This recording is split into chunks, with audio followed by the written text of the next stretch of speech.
दोस्तों, आप सभी का स्वागत है सिग्नेचर एजुकेशन वाला पर।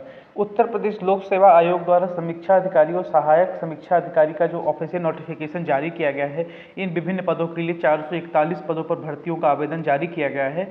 उसके बारे में हम कंप्लीट सिलेबस एनालिसिस लेकर के आए हैं। जी हाँ दोस्तों, कुल 2 पार्ट्स में ये वीडियो रहेगी, जिसके पहले पार्ट में हम लोग बात करेंगे सामान्य ज्ञान यानी कि सामान्य अध्ययन की, कितना किस टॉपिक से कितना नंबर आता है। और अगर हिस्ट्री में ही अगर हम लोग बात करें तो अगर हम लोग एनिशिएंट, मॉडर्न और मेडिवल की बात करें तो उसके अंदर भी हम आपको टॉपिक सहित बताएंगे कि मॉडर्न के अंदर भी किस किस टॉपिक से कितने कितने नंबर का आता है। तो कंप्लीट सिलेबस एनालिसिस रहेगा, इसलिए 2 पार्ट्स रहेंगे, छोटे छोटे दोनों पार्ट्स रहेंगे। अगले में हिंदी के बारे में संपूर्ण जानकारी दी जाएगी।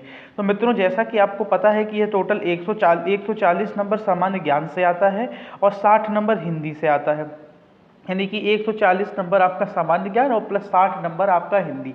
तो पहले हम इस 140 का ब्रेकआउट करेंगे कि किस किस में कितने कितने नंबर का आता है, और प्लस हम लोग टॉपिक वाइज भी बताएंगे। ये नहीं कि हम लोगों ने हिस्ट्री बताई तो हिस्ट्री बता करके मॉडर्न, एनिशिएंट और मेडिवल में छोड़ दिया। एनिशिएंट में अगर कौन से टॉपिक आ रहे हैं, मेडिवल में कौन से आ रहे हैं, सब कुछ बताएंगे। आपको वीडियो को अंत तक अवश्य देखना है।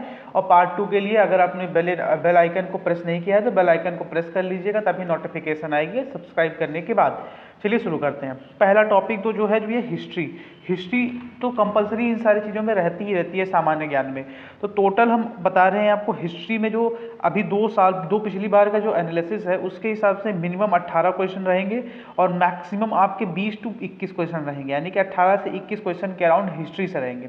ये टोटल हिस्ट्री की बात करती है, एनिशिएंट, मेडिवल और मॉडर्न की। अब हम लोग बात करते हैं एनिशिएंट हिस्ट्री की। तो एनिशिएंट हिस्ट्री ज़्यादा नहीं इंपॉर्टेंट है, यानी कि प्राचीन जो इतिहास है वो ज़्यादा इंपॉर्टेंट नहीं है। सिर्फ 2 क्वेश्चन आते हैं, मैक्सिमम 3 हो गए हैं, इससे ऊपर नहीं गया है। आप लास्ट ईयर के पेपर का एनालिसिस देख सकते हैं। मेडिवल जो हिस्ट्री है इसमें आपके 4 से 5 क्वेश्चन रहेंगे, यानी कि 4 क्वेश्चन होते हैं मिनिमम ही मिनिमम, मैक्सिमम 5 तक जाते हैं।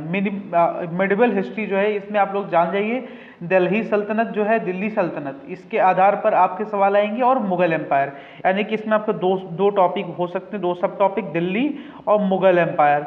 मुगल एम्पायर से आपके 1-2 क्वेश्चन आएंगे, यानी 2 क्वेश्चन ऐसे मैक्सिमम, और अदरवाइज सारे दिल्ली सल्तनत से रहेंगे 2-3 क्वेश्चन। इसके अलावा मॉडर्न हिस्ट्री की बात करें तो ये एक मेजर रोल प्ले करता है, यानी कि इसमें सबसे ज़्यादा क्वेश्चन आते हैं। तो इसमें मान लीजिए 10 से 12 क्वेश्चन, यानी कि मिनिमम जो हमने देखा है वो 11 के अराउंड रहा है पेपर्स में।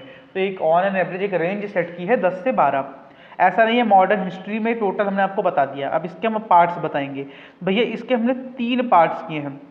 एक क्या है ब्रिटिश रूल, और एक क्या है कि जो इस्टेब्लिशमेंट होते थे कि कौन से सदी में किसका, कौन से साल में किस चीज़ का इस्टेब्लिशमेंट हुआ, गदर पार्टी का कब हुआ स्वतंत्रता संग्राम, यानी कि इंडिपेंडेंस जो वॉर लड़ी गई थी पहली वाली, कब हुई। इसके अलावा अनेकों चीज़ों की, सर्वेंट सोसाइटी की स्थापना कब हुई, होम रूल लीग की स्थापना कब हुई, ये सब चीज़ें डायरेक्ट बेसिस पर प्रीलिम्स एग्जाम में पूछा जाता है। पहले हम लोग प्रीलिम्स का कंप्लीट सिलेबस एनालिसिस करेंगे, उसके बाद मेंस का कंप्लीट सिलेबस का एनालिसिस इसी चैनल पर किया जाएगा। उसके लिए आपको चैनल को सब्सक्राइब करके रखना है। एस्टेब्लिशमेंट हो गया, और इसके अलावा थर्ड पार्ट जो है इंडिपेंडेंट मूवमेंट जहाँ जहाँ हुआ था, कौन कहाँ पर नेतृत्व कर रहा था, ये सब है। तो ब्रिटिश रूल से जो आता है वो 3 से 4 क्वेश्चन रहते हैं। इसके अलावा एस्टेब्लिशमेंट से 2 से 3 क्वेश्चन रहेंगे आपके, और इंडिपेंडेंट मूवमेंट जो रहता है इसके अराउंड 5 क्वेश्चन रहते हैं। तो ये कुल मिला करके मिनिमम 10 क्वेश्चन रहेंगे और मैक्सिमम 12।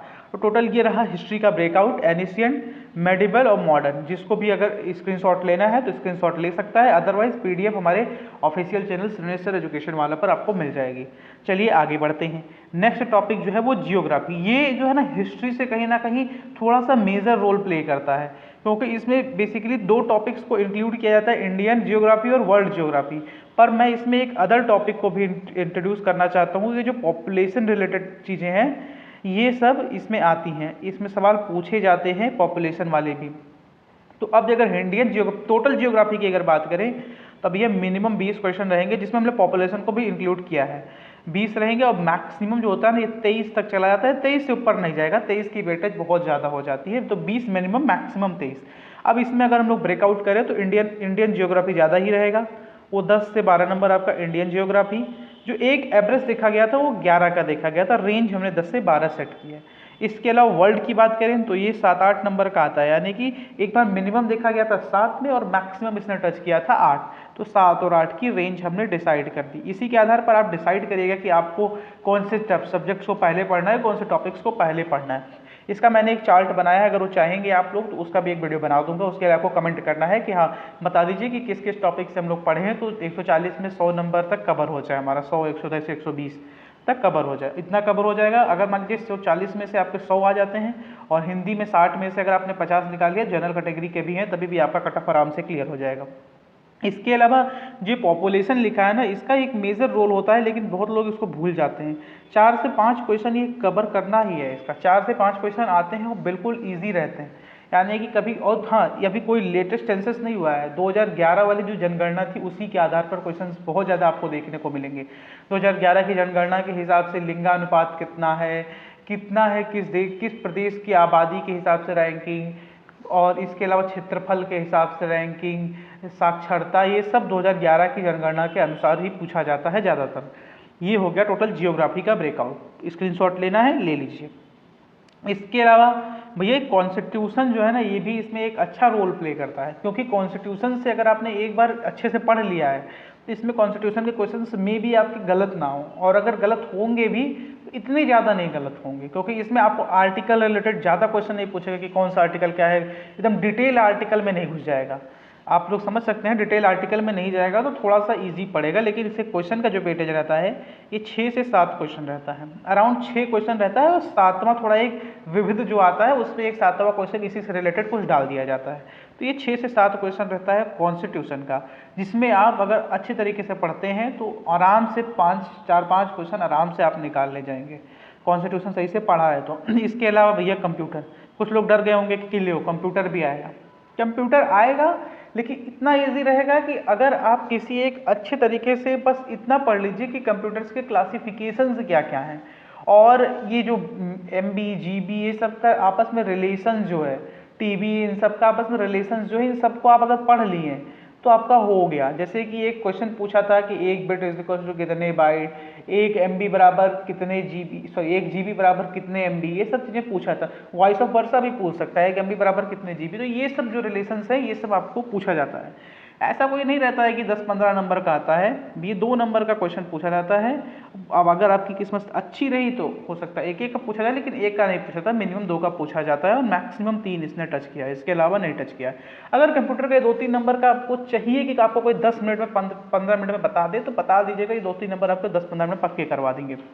इसके अलावा अब आगे बढ़ते हैं तो रीजनिंग, ये एक मेजर रोल प्ले करेगा, क्योंकि जिसकी यहाँ पर रीजनिंग मजबूत, मतलब रीजनिंग थोड़ी बहुत अच्छी तरीके से आती होगी, वो कहीं ना कहीं अपने आप को 10-15 नंबर एक तरह से आगे पुश कर लेगा। और 10-15 नंबर समझ रहे हैं, बहुत अच्छी पकड़ है 10-15 नंबर से आप अगर रीजनिंग, क्योंकि इसका बेसिक लेवल की रीजनिंग रहती है, मिनिमम जो रहते हैं वो 10 क्वेश्चन तो आएंगे ही आएंगे, और मैक्सिमम में टच कर देता है 14। तो सपोज 14 क्वेश्चन ऐसे रहते हैं कि जिसने अच्छे से रीजनिंग पढ़ी है तो ये 14 का 14 उड़ा देगा, और जिसने थोड़ा भी रीजनिंग पढ़ी है तो ये ऐसा नहीं है कि ये 10 क्वेश्चन अगर आ गए तो वो 6-7 क्वेश्चन नहीं कर पाएगा। तो रीजनिंग में अगर आप रोज आधा घंटा पकड़ के देते हैं, आधा घंटा पकड़ के दीजिए 10 दिन तक, बस 10 दिन तक मैं कह रहा हूँ, ये 14 क्वेश्चन आपके निपट जाएंगे। नहीं निपटे तो आकर के जो भी कहना है कमेंट बॉक्स में कह दीजिएगा।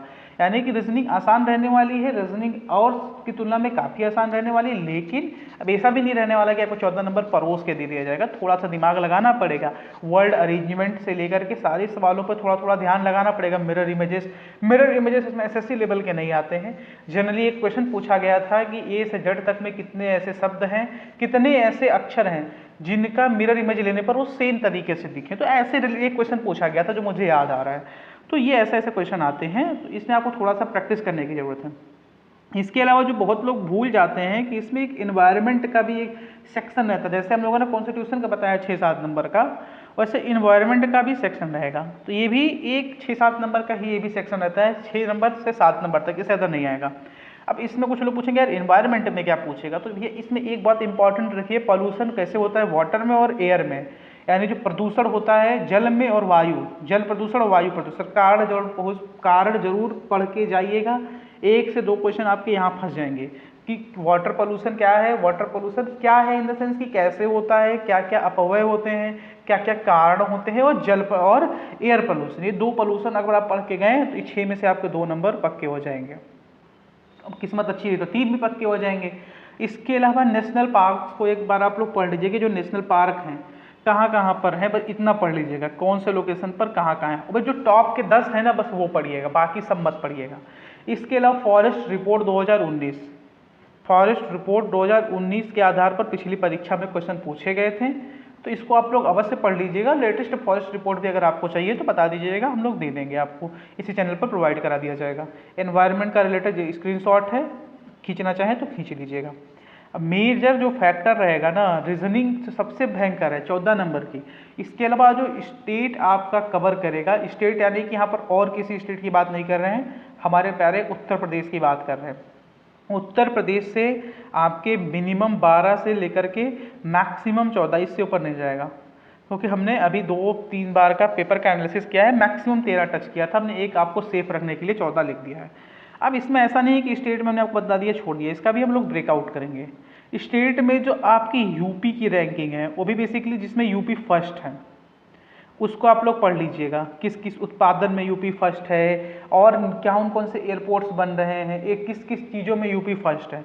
तो यूपी फर्स्ट जहाँ जहाँ पर है उसके 2 से 3 क्वेश्चंस आएंगे। यूपी में जो चर्चित मेले होते हैं यानी कि फेयर्स जो होते हैं, इसको पढ़ के जाइएगा। भैरहमा का मेला, नौचंडी का मेला, ये सब देवा शरीफ का मेला, ये सब पढ़ के जाइएगा कहाँ कहाँ होता है और क्या है इसकी विशेषता। 2 से 3 क्वेश्चन यहाँ से आएंगे। रिवर्स इतना ज़्यादा मेजर रोल नहीं प्ले कर रहा है, लेकिन हाँ ये है कि ये पढ़ के जरूर जाइएगा कि यूपी में कौन कौन सी मेजर रिवर्स बहती हैं। 1-2 नंबर का ये भी आ जा रहा है। 1 नंबर का पूछा गया था कि कौन सी रिवर यूपी में नहीं बहती है, ये मुझे याद है सवाल, कि कौन सी रिवर यूपी में नहीं बहती है। अब कौन सी चीज़ें यूपी में पहली बार हुई हैं, यानी कि सबसे पहले यूपी में ही हुई है, फर्स्ट इन यूपी। या तो इसमें ये भी इंक्लूड कर सकते हैं यूपी में कौन सी चीज़ पहली बार हुई, जैसे कि अगर कोई कारखाना यूपी में लगा तो कहाँ पर पहली बार लगा। यूपी में अगर जैसे अभी अमेठी में आपको असॉल्ट राइफल्स का कारखाना लग रहा है तो हो सकता है सवाल आ जाए। जेवर एयरपोर्ट बन रहा है हो सकता है सवाल आ जाए। हो सकता है बनारस का जो स्टेडियम बन रहा है उससे सवाल आ जाए। तो ये सब पहली बार जो चीज़ें बनी, जैसे असॉल्ट राइफल वाला पहली बार था, तो ये सवाल पूछा जा सकता है। और ऐसा नहीं है कि ये सवाल कम नंबर का आएगा, ये जो फर्स्ट इन यूपी हमने लिखा है ये 2 से 3 नंबर कवर करता है इस 12 में। तो मैक्सिमम हमने देखा है इसकी में 3 नंबर का सवाल आता ही आता है।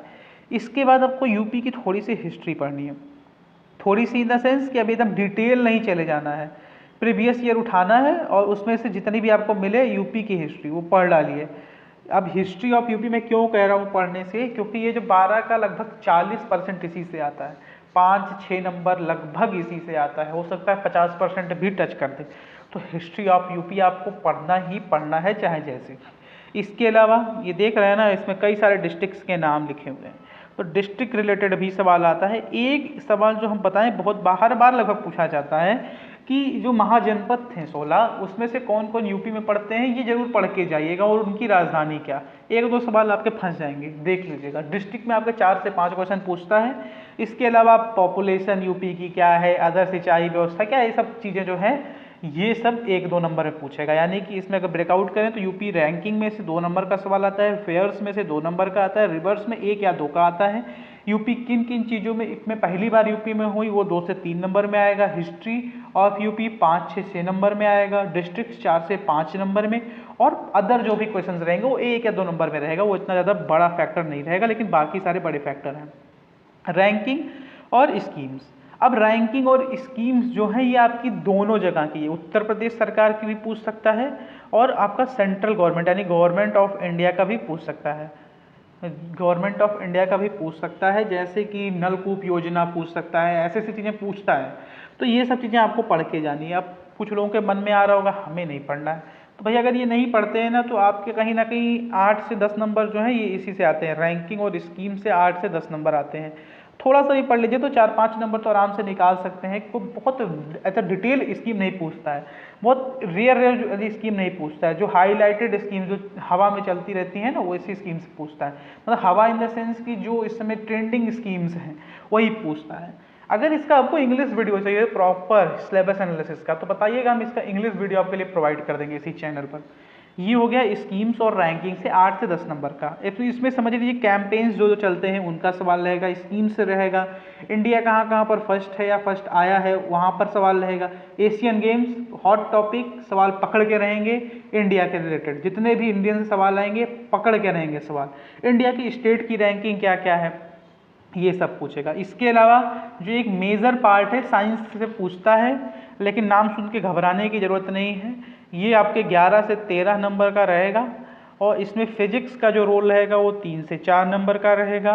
केमिस्ट्री थोड़ा सा कम रहेगा, और केमिस्ट्री में मैं बता रहा हूँ अभी कि कौन कौन से बहुत ज़्यादा टॉपिक्स इंपॉर्टेंट है, जिसमें से अगर आप पढ़ गए तो 1 या 2 नंबर फंस ही जाएगा आपका। बायोलॉजी को मैं 2 पार्टों में बेसिकली, जो नॉर्मल बायोलॉजी होती है और एक एनिमल हस्बेंड्री जो होती है, यानी मत्स्य पालन हो गया, पशुपालन हो गया, इन सब का, तो इसमें दोनों पार्ट्स में अगर बात करें तो नॉर्मल बायोलॉजी जो है ये 3 से 4 नंबर का क्वेश्चन अब कवर करती है, और जो एनिमल वाला है कि मत्स्य पालन, पशुपालन, ये सब जो है ये 2 से 3 नंबर आपका कवर करती है। तो ये आप देख सकते हैं, ये है ब्रेकआउट।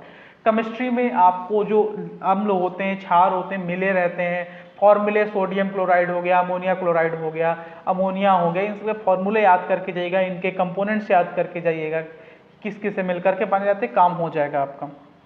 ये रहा। और फिजिक्स में ना, फिजिक्स जिसने थोड़ी सी सही से पढ़ी है तो फिजिक्स में 3 में से आप आराम से 2 नंबर निकाल सकते हैं, ऐसी बात नहीं है, फिजिक्स इजी रहेगी थोड़ी सी, लेकिन जिसने पढ़ी है। इसके अलावा ये सारे टॉपिक्स के अलावा वो छोटे छोटे प्यारे प्यारे अलग से टॉपिक्स रहते हैं, वो टॉपिक्स की संख्या जो रहती है वो आपका 15 क्वेश्चन रहते हैं, 15 से मान लीजिए 17 तक मैक्सिमम, इसके ऊपर नहीं जाते, कम हो सकते हैं, हो सकता है किसी मिस्टेक में बढ़ जाए सवाल तो ये कम हो जाएगा, 10 तक आ जाएगा, उससे नीचे नहीं रहेगा। इसमें क्या रहेगा, फुल फॉर्म्स रहेंगे। हेडक्वार्टर पहला तो सबसे ज़्यादा इंपॉर्टेंट है, इसमें फुल फॉर्म्स 2 नंबर में पूछता है, हेडक्वार्टर्स पूछता है, हेडक्वार्टर्स ऑफ यूएन भी पूछेगा, और जो भारत में संस्थाएं हैं यानी इंडियंस ऑर्गेनाइजेशंस का इंडिया में कहाँ कहाँ हेडक्वार्टर है। जैसे सवाल पूछा था कि भारतीय आलू केंद्र कहाँ है, तो ये पिछली बार का सवाल था, तो ऐसे ऐसे सवाल इंडियन ऑर्गेनाइजेशंस की, इंडिया का जो ऑर्गेनाइजेशन है इनकी कहाँ कहाँ शाखाएँ हैं। हाल फिलहाल में जो ट्रेंडिंग टॉपिक्स चल रहे हैं ना, तो दुबई में किसने अपने उद्घाटन किया है, तो आईआईटी, किस आईआईटी ने किया है, नाम याद रखिएगा आप लोग, मद्रास, आईआईटी मद्रास ने किया है। मैं अगर गलत हो रहा हूँ तो कमेंट में कर दीजिएगा, लेकिन मैंने जहाँ तक मैं लिंक कर पा रहा हूँ आईआईटी मद्रास ने ही किया था जहाँ तक, या आईआईटी बॉम्बे, इन्हीं दोनों में से कोई था। इसके अलावा एसबीआई ने भी श्रीलंका में अपनी एक ब्रांच खोली है, दुबई में इनके कितने ज़्यादा ब्रांचेस खुल चुके हैं, हेडक्वार्टर इनका ऑलरेडी दुबई में भी इनकी ब्रांच खुल चुकी है। तो ये सब ऐसे ऐसे सवाल आते रहते हैं इसमें। इसके अलावा भी कई सारी अदर चीज़ें रहेंगी, तो टोटल मिलाकर के 15 से 17, लेकिन जो full forms, headquarters, Indian organisations के हेडक्वार्टर्स, इंडियन ऑर्गेनाइजेशंस कहाँ कहाँ लोकेटेड हैं, ये सब आपके आते हैं इसमें। टोटल 15 से 17 नंबर का ये रहेगा। ये रहा टोटल आपका ब्रेकआउट किसका, किस सब्जेक्ट का, जनरल स्टडीज़ का, यानी कि सामान्य ज्ञान का। यहाँ तक वीडियो देखने के लिए आपका धन्यवाद। हिंदी के लिए, सामान्य हिंदी के लिए चैनल को सब्सक्राइब करके रखिएगा, बेल आइकन को प्रेस कर लीजिएगा। सामान्य हिंदी का कंप्लीट आपको इन्फॉर्मेशन नेक्स्ट वीडियो में प्रोवाइड कर दी जाएगी, जो कि कल मॉर्निंग में 11 बजे इसी चैनल पर अपलोड कर दी जाएगी। जय हिंद, जय भारत, भारत माता की जय। हंसते रहिए, मुस्कुराते रहिए और देखते रहिए श्रीनेश्वर एजुकेशन वाला।